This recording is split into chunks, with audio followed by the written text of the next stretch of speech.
Assalamualaikum warahmatullahi wabarakatuh. Halo pemirsa, apa kabar? Senang sekali saya Rita Damayanti kembali menyapa Anda dalam forum dialog bersama DPRD Provinsi Banten. Boleh tepuk tangan kembali?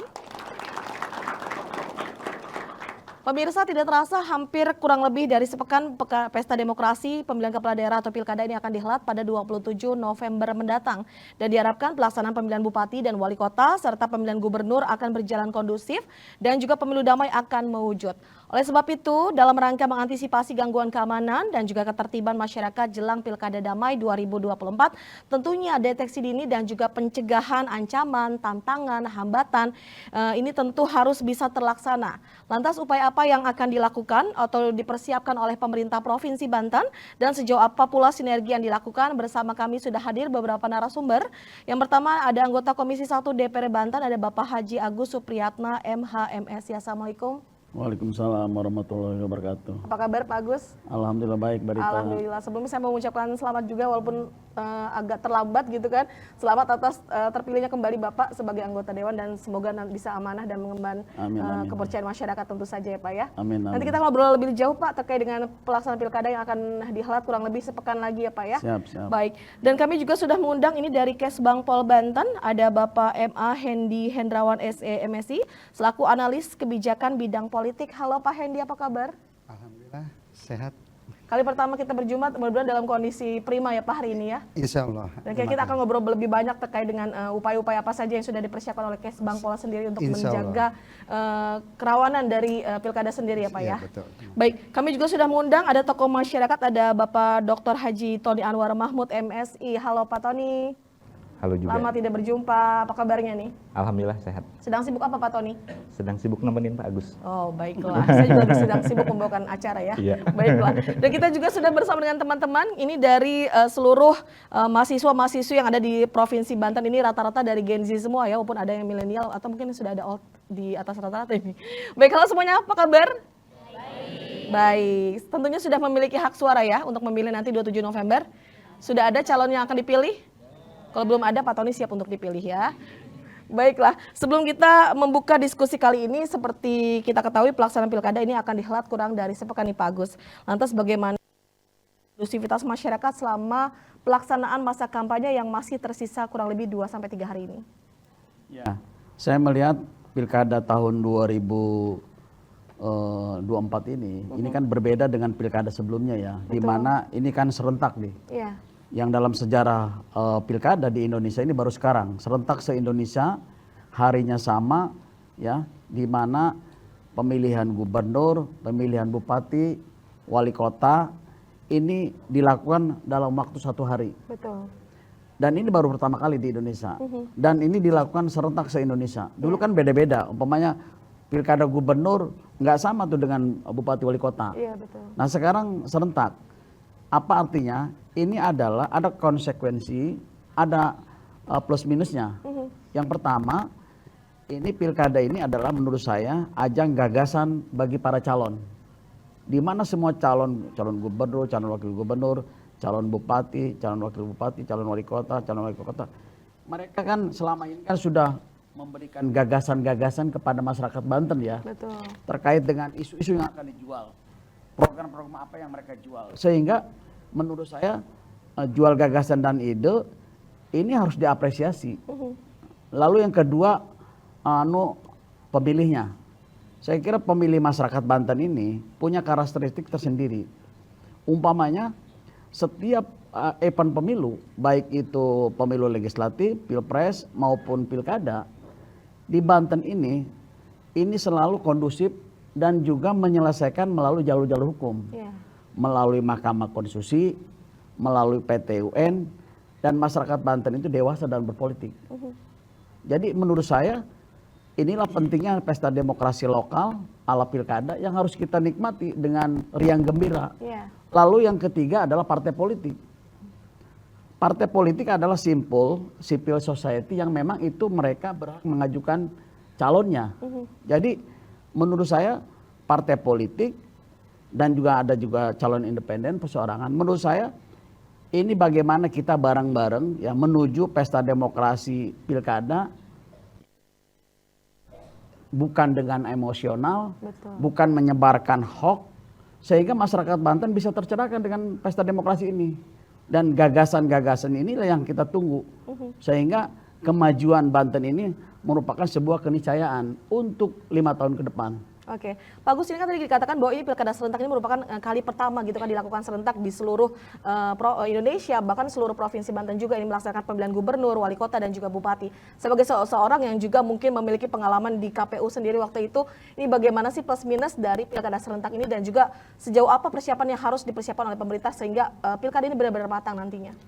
Yang pertama adalah harus ada koordinasi dan komunikasi yang baik antara pemerintah daerah sebagai stakeholder dalam pemangku kepentingan secara umum ya, secara makro, dan ada juga pemangku kepentingan yang esensi, yang mikro, umpamanya KPU, Bawaslu di situ, dan juga peserta pemilu dan juga pemilih. Jadi kalau ada kolaborasi, ada koordinasi, ada komunikasi yang bagus, ya menurut saya di Banten ini selama ini pesta demokrasi itu enjoy saja gitu masyarakatnya. Lalu yang kedua, apa kelebihan dan kekurangannya? Menurut saya kelebihannya ini sekarang enak. Masyarakat datang ke TPS, mencoblosnya kan 2 lembar surat suara. Iya, Ada surat suara pilkada gubernur, ada surat suara pilkada bupati wali kota. betul. Nah, lalu yang kedua, ya mereka ini ya secara serentak gitu loh. Ya se-Banten, se-Indonesia. Artinya secara informasi, ya secara sosialisasi harusnya ada peningkatan. Iya. Ya, dulu ketika tahun 2017 umpamanya pilkada gubernur Banten itu kan angka partisipasinya di angka 60%.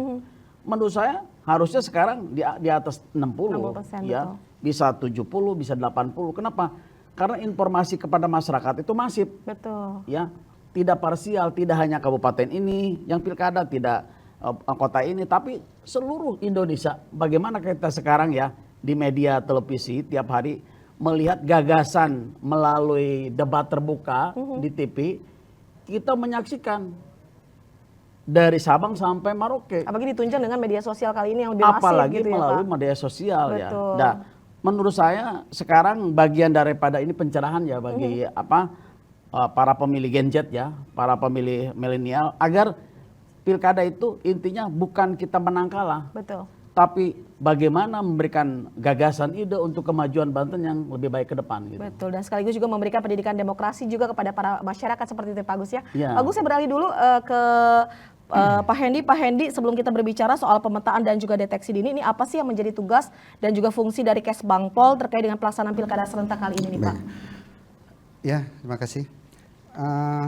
Kita Badan Kesbangpol Provinsi Banten mengacu pada dasar hukum yaitu Permendagri nomor 13 tahun 2001, kita memberikan dukungan ataupun memfasilitasi, ya kan, baik itu dalam pelaksanaan pemilu atau pemilu kada, itu seperti kita memberikan dukungan anggaran kepada KPU dan Bawaslu terkait untuk pelaksanaan pemilu atau pemilu kada.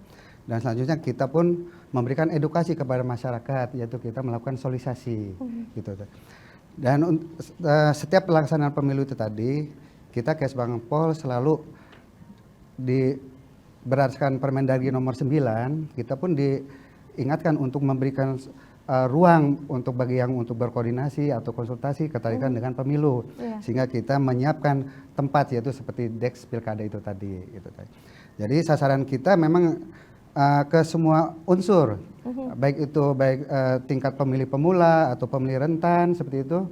Kita melakukan sosialisasi, kita masuk ke sekolah-sekolah, baik itu tingkat SLTA, mungkin yang sebentar lagi mereka di saat umur 17 mereka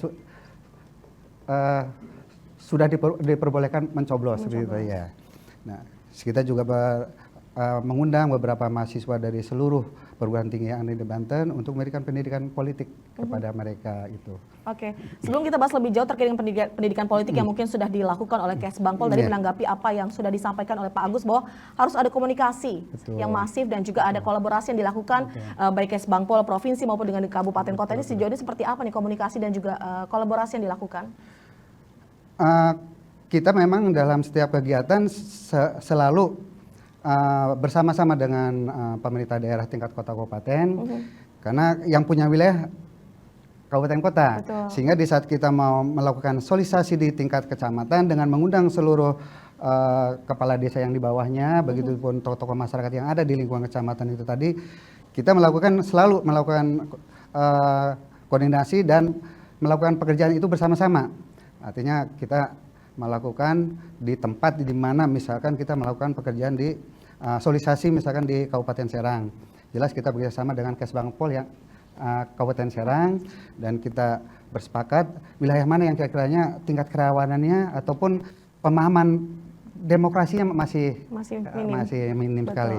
Ya itulah yang kita lakukan selama ini dengan kota kabupaten. Oke, Pak Hendy dan juga pemirsa di rumah dan juga teman-teman, kita tahu bahwa pelaksanaan pilkada ini akan dihelat kurang lebih dari sepekan ke depan gitu kan, 27 November 2024. Lalu sejauh apa persiapan yang mungkin sudah dipersiapkan oleh Kesbangpol sendiri untuk menghadapi pilkada ini, Pak? Ya, di sini emang kita ada beberapa permasalahan seperti isu-isu hoak gitu kan, ya seperti isu-isu money politik ini tadi. Nah, itu tadi ya, itu salah satu permasalahan yang harus kita sampaikan ke masyarakat, sehingga kualitas hasil dari pemilu kada ini tadi berkualitas itu dari apa? Dari kesadaran masyarakat. Betul. Di mana masyarakat menolak dengan money politik, masyarakat memahami bahwa pilihan kita berbeda, tapi bukan arti kita harus bergontok-gontokan seperti itu tadi. Ya itulah yang selalu kita sampaikan ke masyarakat. Memang ini kerawanan dari titik sini kita, yaitu di saat-saat menjelang hari tenang justru terjadinya. Iya. Itulah yang namanya, mungkin kita banyak mengenal dengan bahasa serangan fajar itu tadi. Oke, Nah, kita jadi serang Pak untuk jeda iklan dulu sejenak ya. Terima kasih. Dan Pak Tony, kita akan kembali dengan pertanyaan untuk Anda dan pemirsa, jangan beranjak kemana-mana, kami masih akan segera kembali sesaat lagi.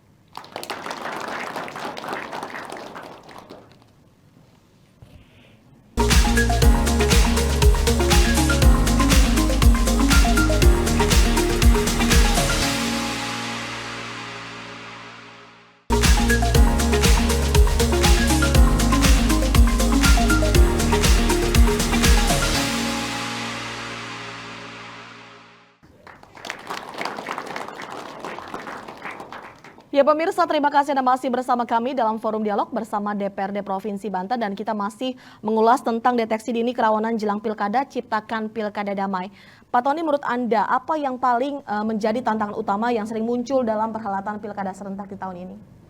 Ya, tapi sebelumnya saya apresiasi dulu DPRD Banten dan Banten TV sudah menghadirkan Pak Agus sama Pak Hendy, karena orang dua ini paket lengkap. Betul. Pak Agus sudah jadi penyelenggara, kemudian dipilih, demikian juga Pak Hendy sempat di penyelenggara, artinya momennya pas untuk menghadirkan kedua tokoh ini, karena memang permasalahan pilkada khususnya di Banten relatif sama.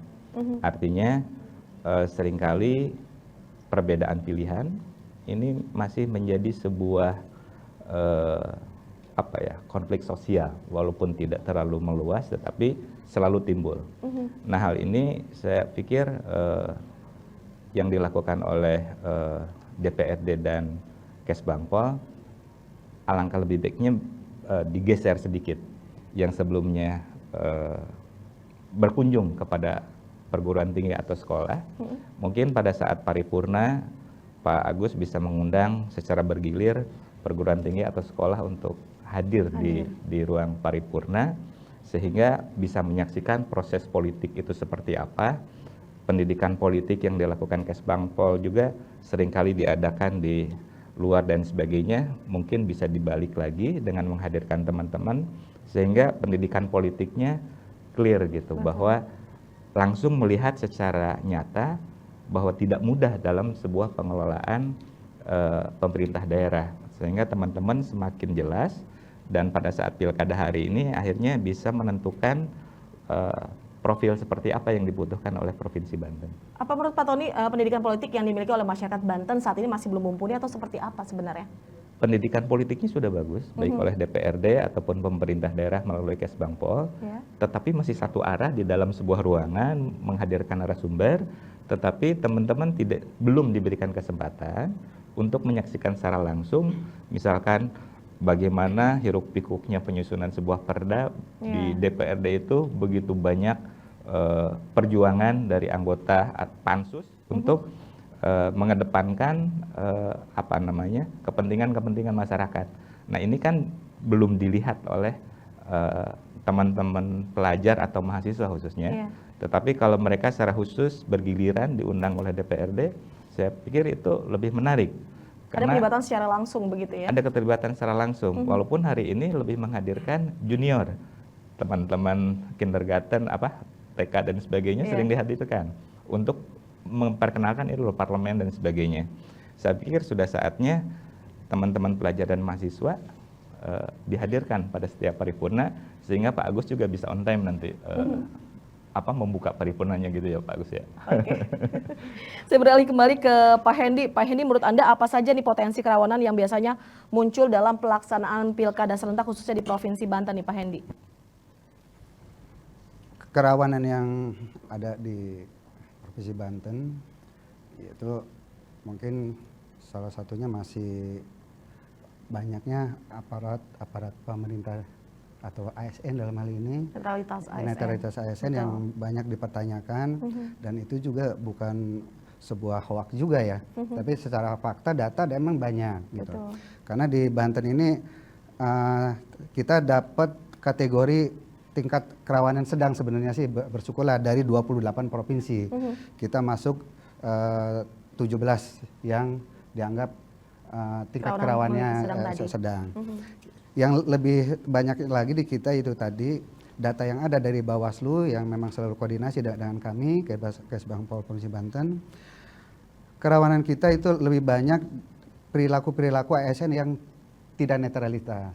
Tapi alhamdulillah Provinsi Banten dalam hari ini Pak PJ Gubernur Banten yaitu Pak Al-Mukhtabar, kita setiap ada perhelatan pemilu kita diminta untuk memberikan pernyataan fakta integritas untuk netralitas itu tadi gitu. Nah, tapi mungkin ini juga harus diikuti juga oleh tingkat kota kabupaten. Itu yang lebih rawan lagi, yang menjadi cantiknya seorang kades itu benar-benar. Nah, ini yang perlu kita banyak berikan peringatan kepada mereka, karena memang sasarannya yang lebih dekat kepada masyarakat adalah tingkat desa. Gitu loh. Desa inilah yang jelas-jelas memiliki masyarakat jelas gitu ya, dari tingkat RT dan RW. Nah, ini yang memang lebih banyak kita pantau, dan kita juga banyak memberikan sebuah nasihat lah, peringatan juga ya, termasuk ya peringatan keras juga kepada tingkat-tingkat di desa. Karena kerawanan itu terjadi bukan di tingkat-tingkat atas, justru adanya di tingkat paling bawah gitu ya. Gitu. Baik, Pak Hendy, selain tadi mungkin dari netralitas ASN yang mungkin menjadi salah satu pemicu dari kerawanan sendiri, ini juga kita tahu bahwa kericuhan yang mungkin antar pendukung calon ini juga kemarin sempat juga tersiar gitu kan di pemberitaan bahwa ada beberapa pasangan yang melakukan kericuhan yang akhirnya menyebabkan kecelakaan bagi seorang pendukung lainnya. Ini untuk menciptakan pilkada yang damai tentunya harus ada langkah yang dilakukan Pak Hendy. Ini langkah apa yang dilakukan oleh Kesbangpol untuk mendeteksi dini potensi-potensi kerawanan yang mungkin saja nanti akan terjadi? Iya, memang dari ada 3 kerawanan ya, salah satunya yaitu di tahapan kampanye. Di tahapan kampanye itu sangat rawan sekali, sehingga kadang-kala karena ketidakpahaman tentang politik atau demokrasi, pendukung ini jadi terlalu fanatismenya terlalu tinggi. Dan ini yang memang perlu banyak sekali kita memang pemerintah kita mungkin dari kebijakan nasionalnya mungkin ya Pak Agus atau Pak Tony, kita tidak memberikan pendidikan politik kepada masyarakat dari tingkat dini. Nah, ini yang kita harapkan mungkin melalui legislatif seperti Pak Agus bisa memberikan masukan. Pendidikan politik itu dimulai dari sedini mungkin dari SMP udah bagus mungkin Pak ya. Tingkat SMP itu sudah, sehingga masyarakat secara menyeluruh akhirnya secara bertahap dari pelajaran-pelajaran yang ada yang diterapkan dari tingkat SMP itu tadi memberikan pendidikan politik kepada masyarakat, itu akan semakin ke depan mereka memahami dan dewasa dalam berpolitik atau berdemokrasi. Demokrasi. Ya, Jadi gitu aja. pendidikan politik yang diberikan kepada masyarakat sejak dini gitu Betul, ya. itu Biar yang bisa lebih mengantisipasi seperti itu. Betul. Saya beralih kembali ke Pak Agus, Pak Hendi, sebagai seseorang yang sudah terjun sebagai anggota DPRD tentunya sudah merasakan dinamika pemilihan serentak ya Pak Agus ya. Bagaimana Pak Agus melihat pelaksanaan pemilihan baik di pemilu ataupun juga pilkada dari setiap penyelenggaranya, apa yang menjadi evaluasi Pak Agus sendiri? Ya, kalau ini temanya tentang kerawanan dalam pesta demokrasi, menurut saya ada beberapa tahapan. Umpamanya masa kampanye ya. Masa kampanye kan sekarang sedang berlangsung dan sebentar lagi mau berakhir ya. Betul. Kalau kita lihat masa kampanye sekarang ini kan menurut saya ya, di Banten ini nggak ada yang begitu potensi konflik sosialnya, tidak ada gitu. Jadi kalau umpamanya kemarin ada beberapa kasus yang muncul umpamanya di media terkait dengan isu kampanye yang tidak baik, itu kan bisa diselesaikan oleh penyelenggara pemilu terutama Bawaslu ya, sehingga itu bisa diminimalisir. Lalu yang kedua, potensi berikutnya tahapannya adalah terkait ketika pemungutan suara. Ya, betul. Pemungutan suara itu biasanya masyarakat ini sekarang adem nih. Iya. Ketika nanti dia tidak mendapatkan C6, surat undangan untuk memilih ke TPS, biasanya baru ribut tuh. Sekarang kan KPU, PPK, PPS kan sudah menyampaikan agar melihat secara aktif ya tentang di DPT-nya. Iya. Nah biasanya sekarang Dan bisa dicek secara online juga kalau tidak dan salah. bisa Pak. dicek juga melalui DPT online ya. Iya. Nah biasanya sekarang masih adem, tapi ketika dia nggak mendapatkan C6 baru ribut. Ya, kenapa ribut? Karena mereka kan nggak dapat undangan Iya, gitu. Walaupun dalam bisa tersalurkan gitu kan undang-undang dibolehkan dengan membawa KTP tadi, di betul. TPS di mana dia berdomisili ya. Nah, tetapi biasanya masyarakat kita ya, masyarakat orang-orang Indonesia keseluruhan ya, masyarakat kita itu kalau tidak ada undangan agak malas datang ke TPS. Iya. Apalagi mereka untuk menggunakan hak suaranya lebih baik saya piknik. Merasa tidak dispesialkan begitu ya, Iya, Pak Agus karena ya? nggak dapat undangan. Iya. Gitu. Menurut saya itu yang harus terus penyelenggara pemilu menyampaikan, jangan sampai hak politiknya tidak disalurkan. Betul. Itu ya potensi rawannya. Lalu yang ketiga ya terkait nanti penghitungan suara. Iya. Penghitungan suara itu di TPS ya, kalau umpamanya tempatnya tidak terbuka, tertutup, Kurang transparan kurang seperti transparan, itu berbahaya gitu, menimbulkan kerawanan. Nah, lalu yang berikutnya terkait dengan penetapan calon terpilihnya. Iya. Itu kalau umpamanya mereka juga merasa tidak Sesuai gitu sesuai dengan ketentuan, pasti itu juga menimbulkan kerawanan. Lalu yang keempat itu terkait dengan nanti sengketa di Mahkamah Konstitusi. Ya biasanya itulah yang itu punya potensi. Nah, tapi menurut saya ya, ini adalah masyarakat Banten sudah dewasa. Lalu yang kedua tinggal penyelenggara ya dengan peserta pemilu ya memberikan suri tauladan kepada masyarakat umum. Betul. Bagaimana menghormati hukum. Jadi demokrasi tanpa penegakan hukum itu bahaya gitu ya. Betul. Law enforcement itu harus ditegakkan gitu. Jadi pemilu sekarang ini melalui elektoral ya, itu kan memang amanat Undang-Undang Dasar 45 dan juga undang-undang. Tetapi kalau umpamanya itu tidak bersinergi masyarakat, partai politik, saya dari partai politik sekarang ya, ya kami juga memberikan calon yang menurut kami ya itu bisa marketable ya, bisa dijual kepada halayak market terkait dengan visi misinya. Makanya kami ya tidak pernah menjelekkan calon lain, tidak pernah menjelekkan calon lain, tapi menawarkan gagasan dan ide agar masyarakat tahu ini loh calon gubernur, calon bupati wali kota kalau jadi punya programnya ini. Betul. Gitu. Sehingga tinggal masyarakatnya aja gitu. Sehingga menurut saya kerawanan itu bisa diminimalisir ya kalau ada kesadaran kolektif baik itu masyarakat, pemilih, lalu partai politik, lalu kemudian penyelenggara pemilu dan juga pemerintah. Betul. Ya. Dengan itu saya kira kita di Banten pasti akan happy saja dalam proses pemilu lokal ini ya. Kalau Pak Agus happy nggak kalau kita ajak iklan dulu? Sangat happy. Sangat happy ya. Baiklah pemirsa, kita rehat sejenak dan kita masih akan segera kembali sesaat lagi.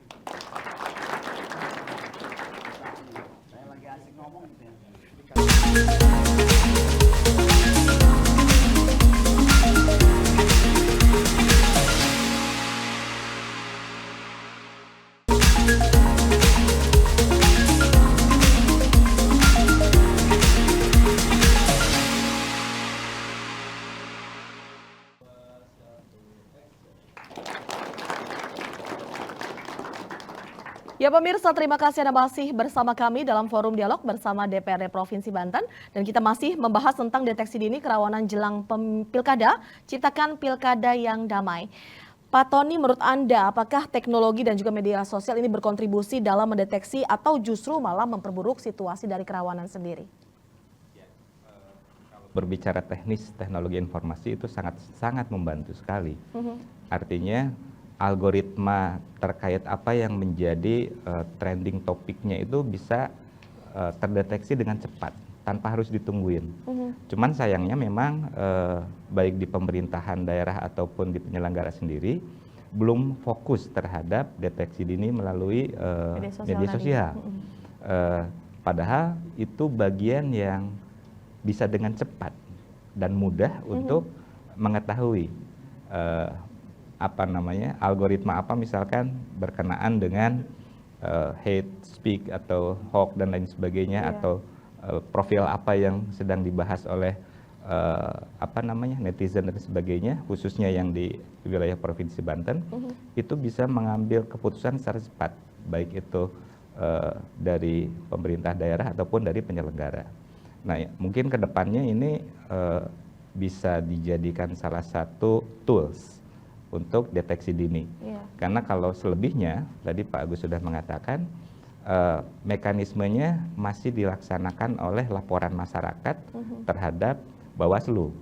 Sehingga proses itu kan juga butuh syarat. Butuh syarat, sehingga hanya bisa sampai di laporan atau tindak lanjutnya juga tergantung tercukupinya atau tidak unsur tadi. Nah, harapan kami sih dengan dunia digital hari ini, pemerintah daerah memulai untuk bisa melakukan upaya-upaya melalui Diskominfo, pengembangan teknologi terhadap permasalahan masyarakat juga secara utuh melalui Banten Satu datanya bisa diaktifkan kembali, sehingga apapun permasalahan publik, tidak hanya pilkada, itu bisa terdeteksi juga. Ya, oke. Jadi bisa lebih memanfaatkan dan memasifkan dari media sosial yang ada ya, untuk mendeteksi adanya kerawanan atau tidak.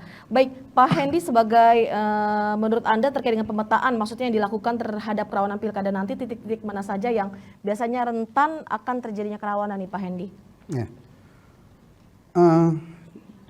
Dari isu strategis kerawanan pilkada untuk Banten khususnya, itu kan ada beberapa isu ya memang yang perlu kita antisipasi, seperti isu-isu di dinasti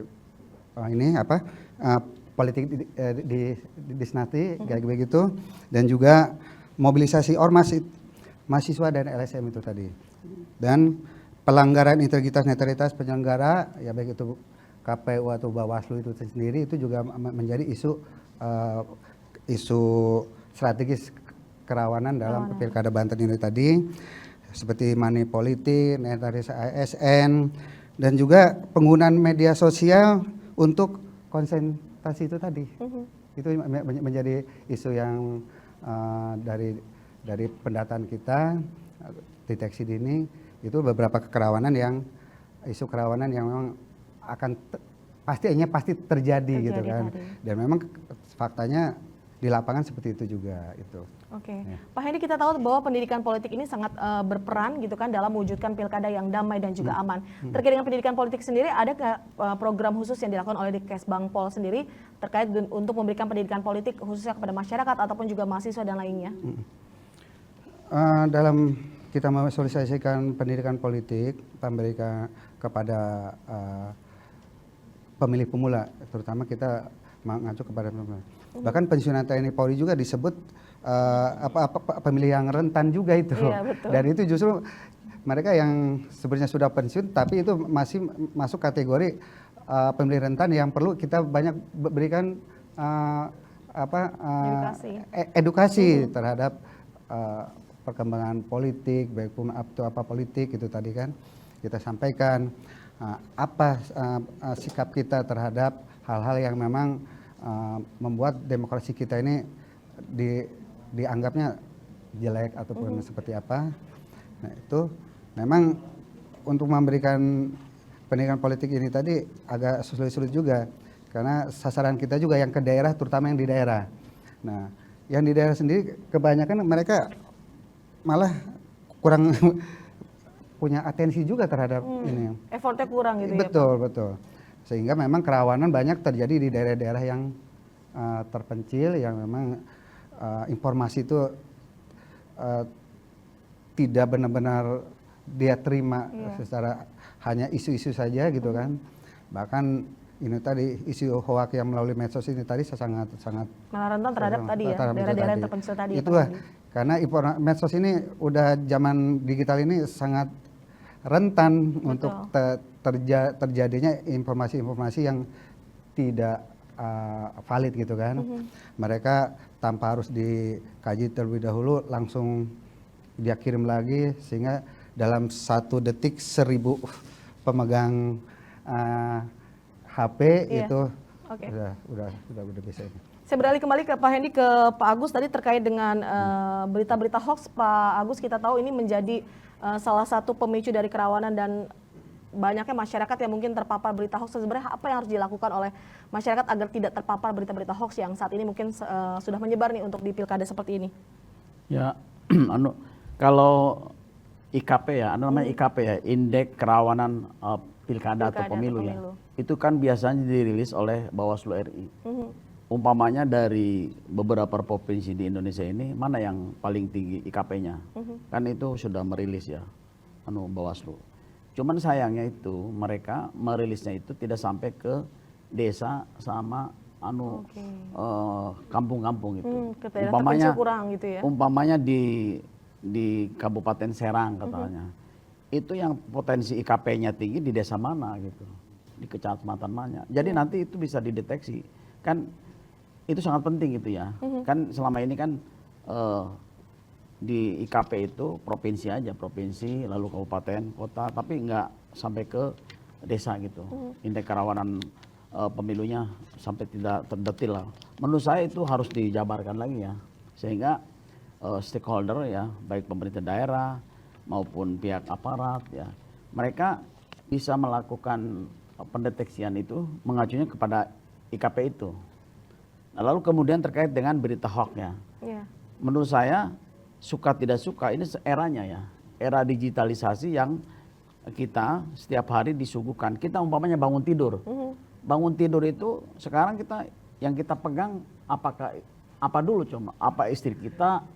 Bukan apa pasangan suami tapi malah kita, handphone gitu ya. Ya, yang kita pegang HP dulu. Jadi menurut pengamat itu, para ahli, siapa yang menguasai media maka dia akan menguasai dunia. Betul. Nah, begitupun di politik, ya. Kalau semakin banyak informasi-informasi hoax yang muncul, itu bahaya menurut saya.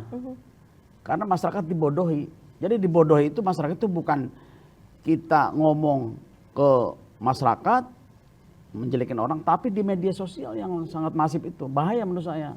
Makanya menurut saya ya, aparat sudah ada namanya mengurus cybercrime umpamanya ya. Dia kepolisian yang khusus mengurus cybercrime. Kalau memang itu dia melakukan kejahatan di dunia cyber, kan itu ada ininya. Nah, tinggal umpamanya menurut saya ya, penyelenggara pemilu harus bisa ya mendeteksi yaitu kerawanan di media sosial. Ya. Kalau umpamanya sekarang kita kerawanan di dunia nyata itu kan bisa dieliminir ya. Tapi kalau di media sosial ya itu harus serius ya. Kita kan semakin ke depan ini makin maju kan. Ya. Maju dunia media massa, maju dalam dunia teknologi ya. Makanya semakin ke sini ya pasti kerawanannya akan semakin multi kompleks itu. Sehingga perlu yang memang itu diselesaikan dengan cara komprehensif ya. Tidak hanya dengan cara manual tapi juga ada cara digital juga ya. Sehingga itu bisa dieliminir gitu. Oke, kerawanan yang terjadi ini banyak sekali, tadi kan sudah diungkapkan juga oleh Pak Hendy, seperti misalnya tadi ada politik dinasti, isu-isu dan lain sebagainya, termasuk juga pemberitaan hoax yang tentu saja juga bisa memicu terjadinya kerawanan. Pengawasan apa yang dilakukan sebagai seorang DPRD Provinsi Banten dalam hal ini, Pak? Ya, umpamanya saya di Komisi 1 ya. Komisi 1 salah satu mitranya itu adalah KPU, Bawaslu, dan juga KPID dan KI. Ya, kami ya kalau rakor dengan mereka ya agar mereka ya dalam proses memberikan pendidikan politik itu ya harus benar-benar ya untuk kepentingan masyarakat dan juga harus netral. Betul. Lalu kemudian juga terkait dengan penegakan hukumnya ya harus adil gitu. Sehingga tidak ada tebang pilih gitu. Betul. Nah, jadi kalau umpamanya kami di DPRD karena ini pemilu itu adalah rejimnya adalah rejim pemilu yang pilkada dan juga itu regulasinya diatur oleh undang-undang dan juga peraturan KPU, bagi kami ya di DPRD bagaimana fokus pengawasan itu aja.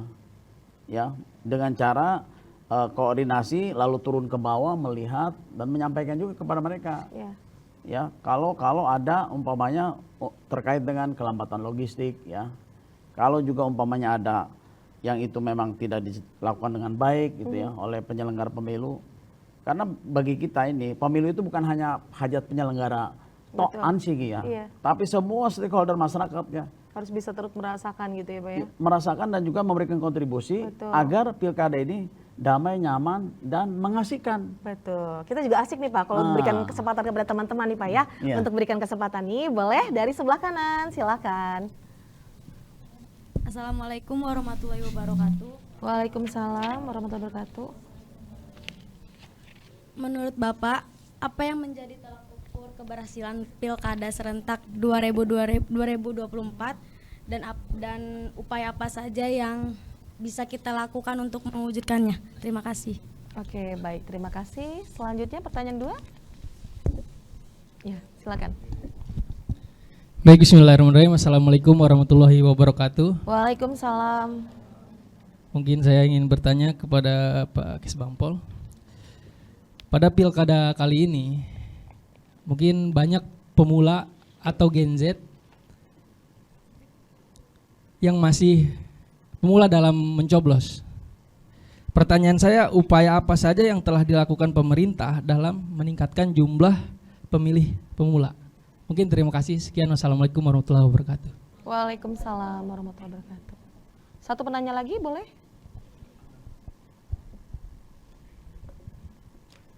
Cek. Oke, baik. Izin perkenalkan diri, nama saya Pak Jarudin, asal Kabupaten Tangerang. Di sini saya sebagai warga sipil. Tadi sudah sedikit dibahas mengenai konflik terkait Pilkada 2024 ini. Nah, jadi saya ingin menanyakan mengenai apa saja bentuk regulasi atau kebijakan daripada DPRD untuk pengawasan Pilkada 2024 ini. Terima kasih. Oke, baik. Terima kasih. Boleh tepuk tangan dulu untuk ketiga penanya kita. Kita akan kunci dulu pertanyaannya pemirsa dan juga teman-teman dan kita akan jawab setelah jeda komersial yang satu ini tetap dalam forum dialog bersama DPRD Provinsi Banten.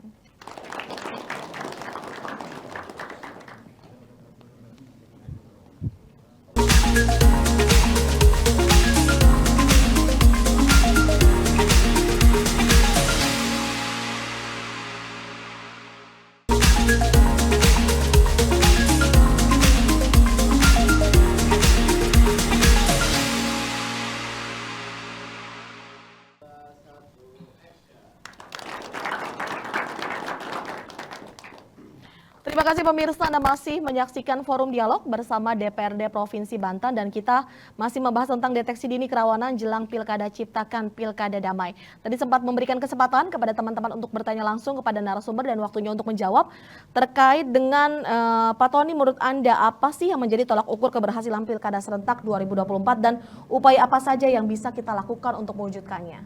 Baik, tolak ukurnya semakin banyak masyarakat yang datang ke TPS memberikan dan menggunakan hak pilihnya, maka validitas calon terpilih itu akan lebih baik. Yang keduanya, bagaimana sengketa pilkada itu tidak menjadi sebuah hal yang menjadikan konflik. Karena ini adalah bagian dari regulasi yang harus diikuti. Dalam hal tidak menerima atas sebuah hasil, itu ada mekanisme yang harus ditempuh. Dan itu yang benar dilakukan, tidak dengan cara-cara yang di luar ketentuan yang sudah diatur oleh pemerintah. Kemudian upaya-upayanya adalah bagaimana kita bisa menerima sebuah proses demokrasi, bahwa perbedaan pilihan itu adalah anugerah, karena dengan perbedaan itu kita punya pilihan masing-masing.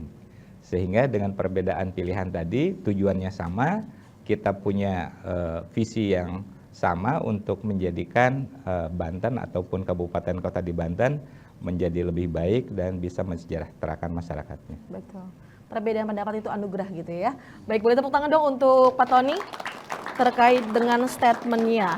Pertanyaan selanjutnya Pak Hendy, pada pilkada kali ini pemilih pemula kita tahu Gen Z ini jumlahnya katanya sangat banyak ya Pak ya.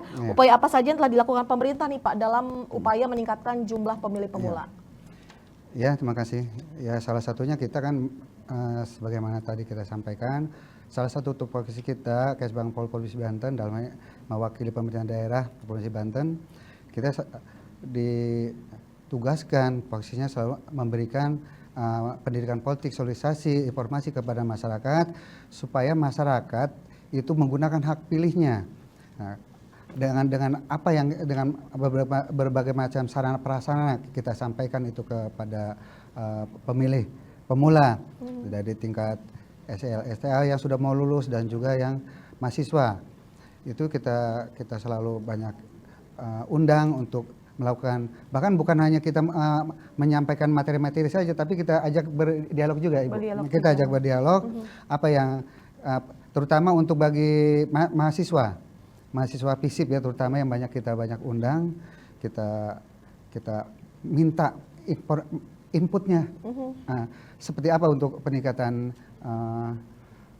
pemilih pemula ini bisa menggunakan atau memahami terlebih dahulu, betapa pentingnya satu suara kalian ini tadi untuk menentukan daerahnya masing-masing.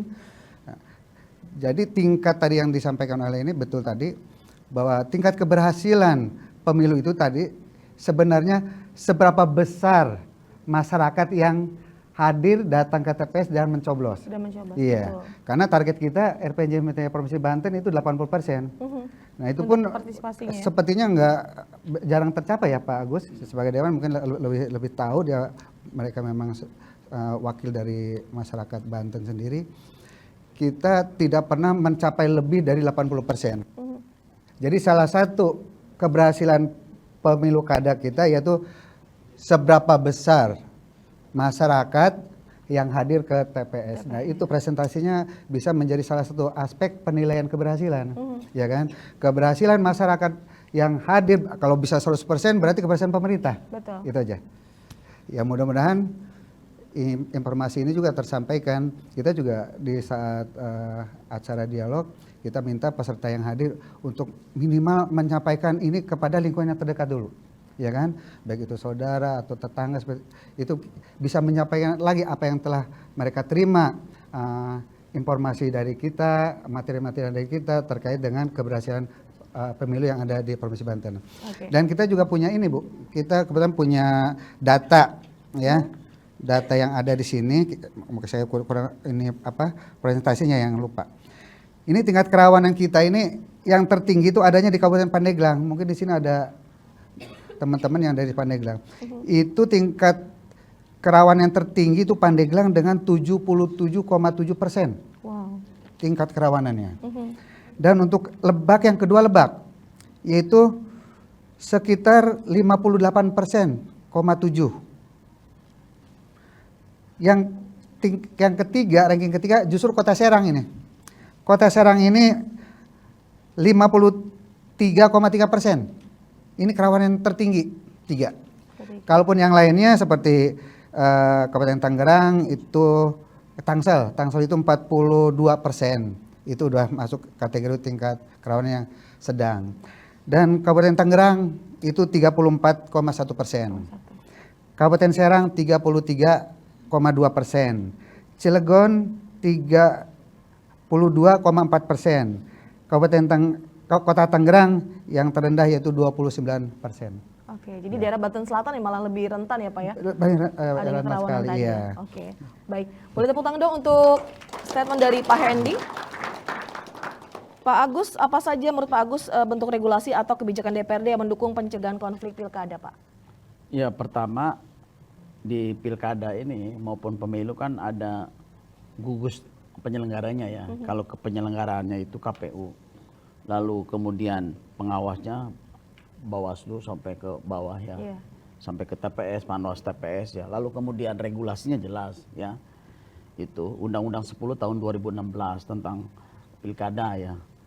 Nah, itu regulasi udah jelas ya. Lalu kemudian apa? Di situ peran DPRD. DPRD ini kan punya 3 fungsi. Satu fungsi legislasi, pembuat peraturan daerah. Yang kedua fungsi budgeting, menyusun anggaran. Yang ketiga fungsi pengawasan, watchdog-nya. Jadi ketiga fungsi itu yang relevan itu adalah fungsi budgeting ya, dan juga pengawasan. Ya, budgeting kita dengan pemerintah daerah sudah mengalokasikan anggaran pilkada ini cukup besar, ya, hampir 500 miliar ya untuk pilkada di Banten ini. Kan angka yang cukup besar ya. Betul, untuk event politik ya lokal ini. Kalau saya sih dulu membayangkan ya, pilkada serentak itu harusnya meminimalisir biaya. Karena dia berbagi. Ya, berbagi dengan kabupaten kota provinsi ini. Tapi nyatanya tidak. Ya, harusnya idealnya ya, ini cost-nya itu kan dia karena berbagi ya harus berkurang dong. Iya, harusnya. Ya, dan itu bisa dialokasikan buat pembangunan di Banten gitu. Tapi kan enggak ini. Pilkada ternyata saya menganalisa anggaran. Ya, menganalisa anggaran pilkada 2024 bukan hanya di Banten ya, tapi di daerah lain juga. Memang ini luar biasa. Tidak berdampak pilkada serentak ini dengan korelasinya dengan anggaran. Harusnya di situ. Semangatnya dulu itu. Kenapa pilkada ini dibuat serentak? Karena ingin meminimalisir biaya. Anggaran tadi, betul. Iya, agar tidak membengkak.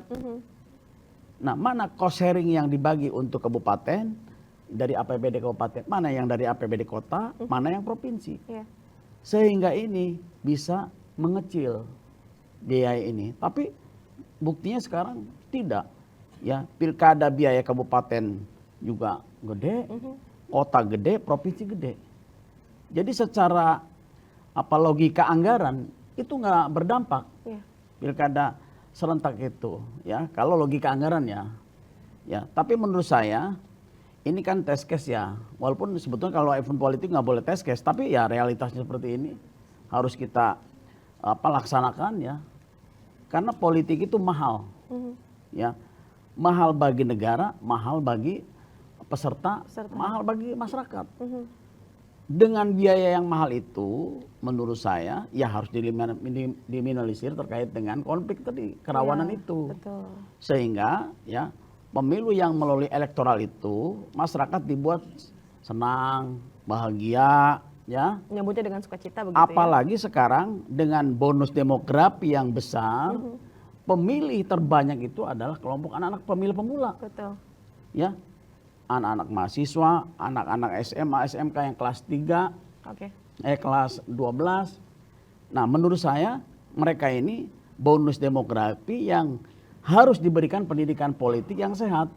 Bukan dibodohi, bukan disebarkan dengan informasi-informasi yang hoax. Betul. Sehingga masyarakat kita yang terutama pemilih pemula makin tercerahkan.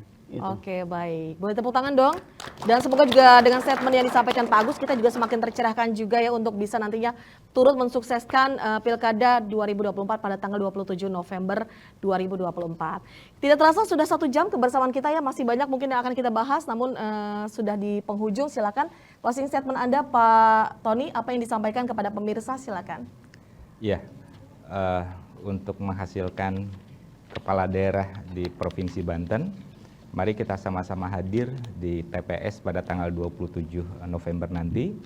Dan khususnya bagi teman-teman yang baru hari ini dapat menggunakan hak pilihnya di pilkada ini, secara proaktif mencari tahu bagaimana cara mencoblos yang benar, karena memang KPU di semua tingkatan tidak punya kesempatan untuk mensosialisasikan cara pencoblosan di tempat suara, karena tahapan pilkada ini dari pengumuman ke kampanye sangat rapat dan tidak ada jenis surat suara yang harus disosialisasikan dengan mepetnya waktu. Jadi poinnya adalah mari kita secara proaktif kepada pemilih pemula untuk bagaimana mencari tahu cara mencoblos yang tepat sehingga suara teman-teman tidak sia-sia untuk menghadirkan kepala daerah yang lebih baik untuk Banten yang lebih baik. Oke, baik. Terima kasih. Pak Hendy, apa ada pesan yang disampaikan? Ya, yang akan saya sampaikan khususnya kepada pemilih pemula, saya kira pemilih pemula ini jadi generasi ke depan yang bisa membangun demokrasi kita yang benar, sehingga para generasi muda harus lebih banyak memahami apa itu demokrasi dan betapa pentingnya pemilu kada atau pemilu, sehingga teman-teman yang masih generasi muda justru bisa menjadi motor. Justru bagi saya harapan pemilih pemula itulah motor, karena generasi yang terdahulu karena informasi yang tidak pernah tersampaikan sehingga mereka dengan adanya pesta demokrasi dianggap biasa-biasa saja. Padahal itu suatu suara mereka menentukan masa depan daerahnya masing-masing dan bisa memilih pemilih kepala daerah yang berkualitas. Sehingga dengan kesadaran dalam berpolitik dan pemahaman demokrasi yang benar, insya Allah pimpinan kita menghasilkan pemimpin yang berkualitas dan juga. amanah. Itu aja. Oke, amin. Terima kasih Pak Hendy. Silakan Pak Agus. Oke. Pilkada, pemilu ini adalah sarana, bukan goalnya. Iya. Sarana, proses gitu. Tapi goalnya apa? Kesejahteraan masyarakat, kemakmuran masyarakat, masyarakat adil, nyaman. Nah, dengan cara pemilu lah kita memilih para pemimpin kita dengan sebaik-baiknya. Makanya karena kita negara demokrasi, jangan sampai kita menyia-nyiakan hak politik kita. Betul. Datanglah ke TPS untuk mencoblos. Kenal calonnya, pilih pemimpin yang menurut kita itu bisa memajukan masyarakat Banten. Oke, baik. Terima kasih. Boleh tepuk tangan dong untuk ketiga statement dari para narasumber kita. Terima kasih banyak atas waktunya Pak Tony, Pak Hendy, dan juga terima kasih Pak Agus. Dan teman-teman terima kasih. Mudah-mudahan nanti terpilih pemimpin yang bisa memajukan Provinsi Banten lebih baik lagi. Dan juga teman-teman jangan lupa datang di tanggal 27 November 2024 karena suara Anda akan menentukan 5 tahun ke depan. Terima kasih atas kebersamaannya 1 jam ini. Akhir kata Seri Tramayanti dan juga seluruh kru yang bertugas undur pamit dari hadapan Anda. Wassalamualaikum warahmatullahi wabarakatuh.